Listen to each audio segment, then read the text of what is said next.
क्या आपने कभी नोटिस किया है जब कार के पहिए तेज घूम रहे होते हैं तो वो हमको उल्टी डायरेक्शन में घूमते नजर आते हैं, या फिर अगर आप घर के पंखे को बहुत तेज स्पीड से चलाते हो तो वो आपको उल्टा घूमता दिखता है। ऐसा क्यों? तो इस चीज को समझने के लिए हमको पहले समझना होगा कि हमारी आंखें किसी मूविंग ऑब्जेक्ट को कैसे परसीव करती हैं। तो मान लो मैंने अपने इस हाथ को यहां से यहां तक मूव कराया, तो आपकी आंखों ने इसकी मल्टीपल इमेजेस बनाई होंगी और वो सारी इमेजेस को कंबाइन करके आपको ये मोशन नजर आया। तो मान लो ये हमारा एक कार का पहिया है, मैंने एक साइड पे एक ब्लैक मार्क लगाया। तो अगर ये पहिया स्लो स्पीड से घूम रहा है तो हमारी आंखें इसकी मल्टीपल इमेजेस बनाएंगी। मान लो पहली इमेज यहाँ पे बनाई, दूसरी इमेज यहाँ पे, तीसरी इमेज यहाँ पे, चौथी इमेज यहाँ पे, पांचवी इमेज यहाँ पे एंड सो ऑन। तो जिस डायरेक्शन में पहिया घूम रहा है हमारी सारी इमेजेस भी हमको उसी डायरेक्शन में घूमती हुई दिखेंगी।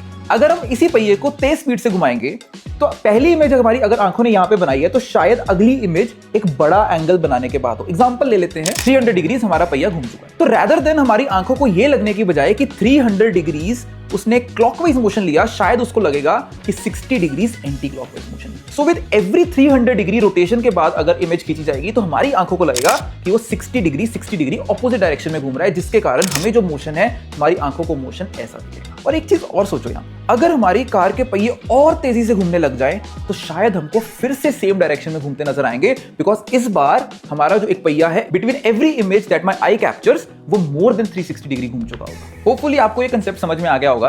फिजिक्स की ऐसी और इंटरेस्टिंग वीडियोस के लिए हमारे पेज को फॉलो जरूर करें।